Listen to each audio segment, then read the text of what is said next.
Good evening friends. ఇద్దరు వ్యాపారస్తులు కలిసి స్నేహం చేస్తే ఎలా ఉంటుంది? ఇద్దరు వ్యాపారస్తులు కలిసి స్నేహం చేస్తే ఎలా ఉంటుంది అనేది పాయింట్. ఇద్దరు వ్యాపారస్తులు స్నేహితులు అంటే ఒకరి విషయం ఒకరు తెలుసుకొని అతను దొరికినప్పుడు ఎవరో ఒకరి మీద వాళ్ళని ఎవరో ఇద్దరు అనుకుంటుంటారు, ఇతన్ని మించి నేను ఉండాలి, ఇతన్ని మించి నేను ఉండాలి, ఇతని యొక్క లోపల ఎక్కడెక్కడి నుంచి సామాన్ కొంటున్నాడు, ఎక్కడెక్కడి నుంచి బిజినెస్ తక్కువ రేటుకి ఎలా అమ్మగలుగుతున్నాడు తెలుసుకునే ప్రయత్నం చేస్తారు. కానీ మా జనరల్గా ఏమనుకుంటారంటే, మనం వ్యాపారస్తులు కదా, స్నేహంగా ఉంటే ఒకరికొకరు సహకరించుకొని ఒకసాటే వస్తువులు కొంటే మనకి ఇద్దరు కలిసి వస్తుందిగా ట్రాన్స్పోర్ట్ అనుకుంటారు. అది ఎంతవరకు కరెక్ట్? తెలివికల వ్యాపారస్తుడు ఎప్పుడు కూడా అతని బిజినెస్ సీక్రెట్స్ ఇంకొకరితో షేర్ చేసుకోడు. అలా షేర్ చేసుకుంటే అవతల వ్యక్తి స్నేహం చేసి మొత్తం తెలుసుకొని సరైన టైంలో సరైన సమయం చూసి దెబ్బ కొడతాడు వ్యాపారంలో.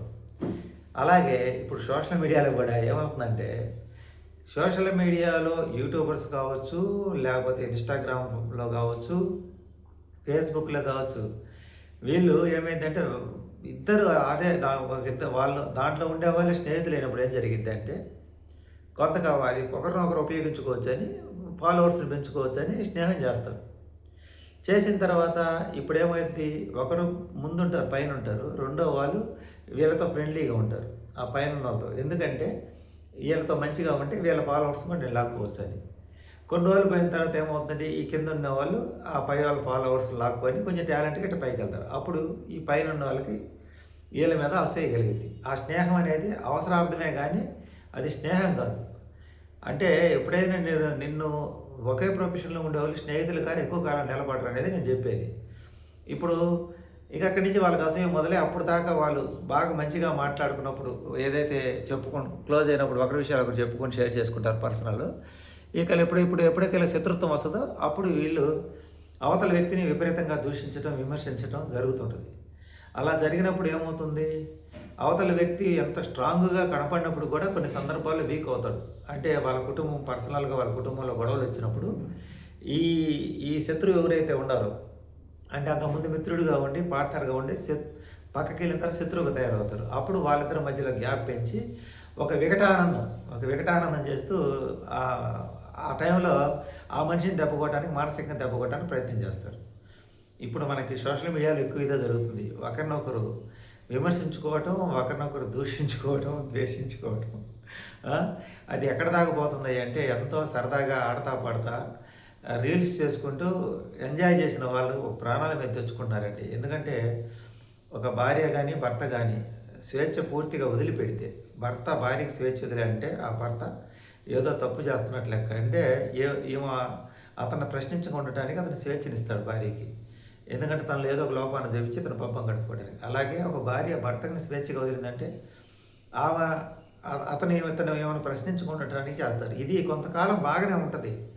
ఆ తర్వాత కాలంలో రాబోయే రోజుల్లో ఏమైందంటే అదే కొన్ని రోజులకి గొడవలకు కారణమైంది.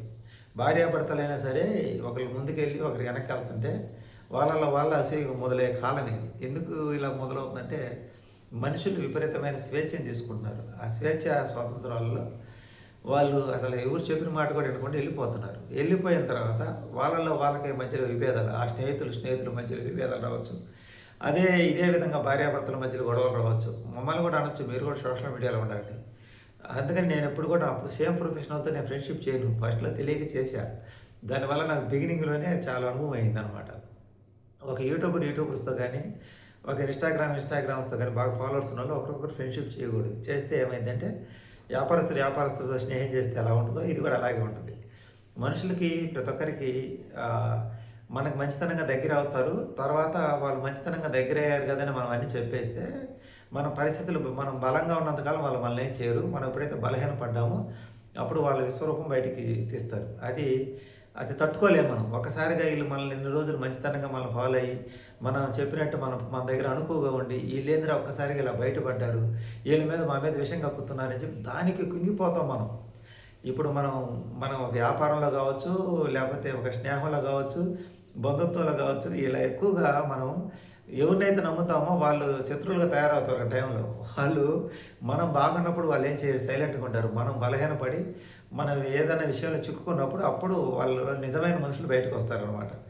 అప్పుడు దాకా మనతో నటించింది ప్రేమ అనుకుంటాం, అభిమానం అనుకుంటాం, లేకపోతే స్నేహం అనుకుంటాం. అది స్నేహం కాదు, అది అవసరం మాత్రమే వాళ్ళది. ఇది గుర్తించలేక ఒక వ్యక్తి, పై స్థాయిలో ఉన్న వ్యక్తి, అంటే నన్ను వీళ్ళు ఫాలో అవుతున్నారు, నేను లీడర్గా ఉన్నానని చెప్పి భ్రమంలో బతుకుతుంటారు. వాళ్ళు ఫాలో అయ్యేది నిన్ను కిందకు తొక్కటానికే కానీ నిన్ను సందర్భం సమస్య వచ్చినప్పుడు సపోర్ట్ చేయడానికి కాదు. నీకేదైనా సమస్య వచ్చినప్పుడు నువ్వు అంత పెద్ద స్థాయిలో ఉన్నప్పుడు వీళ్ళందరూ నీ వెనకీడత ఉన్న వాళ్ళందరూ కూడా, వాళ్ళందరూ తలా ఒక రాయేసి నిన్ను ఏ కాడికి భూస్థాపితం చేయడానికే చూస్తారు. మనం గమనిస్తున్నాం కదా, నేను వాళ్ళని నమ్మి మోసపోయాను, నేను వీళ్ళని నమ్మిన మోసపోయాను. నమ్మటం నీ తప్పు, నమ్మించడం వాళ్ళ తెలివితేటలు అనమాట.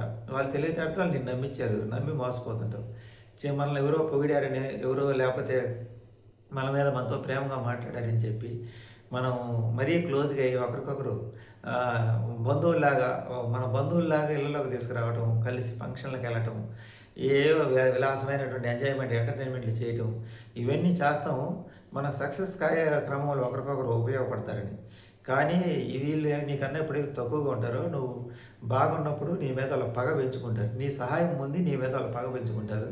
నీ పరిస్థితి బాగలేనప్పుడు వాళ్ళు రాక్షసానందాన్ని, సునకానందాన్ని బయటికి బయట పెడతారన్నమాట. అలా బయట పెట్టినప్పుడు అది తట్టుకోలేక మనం ఏం చేస్తాం, ఒక్కోసారి ప్రాణాపాయ పరిస్థితులు కూడా వెళ్తాం.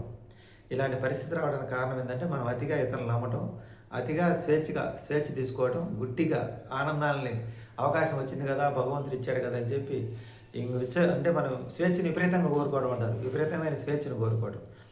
భర్త భార్యకి స్వేచ్ఛనిచ్చి అంటే ఇందా చెప్పాను కదా, అతను ఏదో తప్పు చేయడానికి వదులుతాడన్న స్వేచ్ఛ ఇచ్చి తన ఏదో పొరపాటు దగ్గర ఏదైనా పట్టుకొని ఏమైనా గుప్పిట్లో పెట్టుకోవడానికి, అతని తప్పుని కప్పిపెట్టుకోవడానికి చేస్తాడు. అలాగే భార్య భర్తకు స్వేచ్ఛనిచ్చిందంటే అప్పుడు తను కూడా అలాగే అనమాట. అంటే నేను చెప్పేది అర్థం చేసుకోండి. ఎక్కువ స్వేచ్ఛను తీసుకుంటే చాలా ప్రమాదం అండి.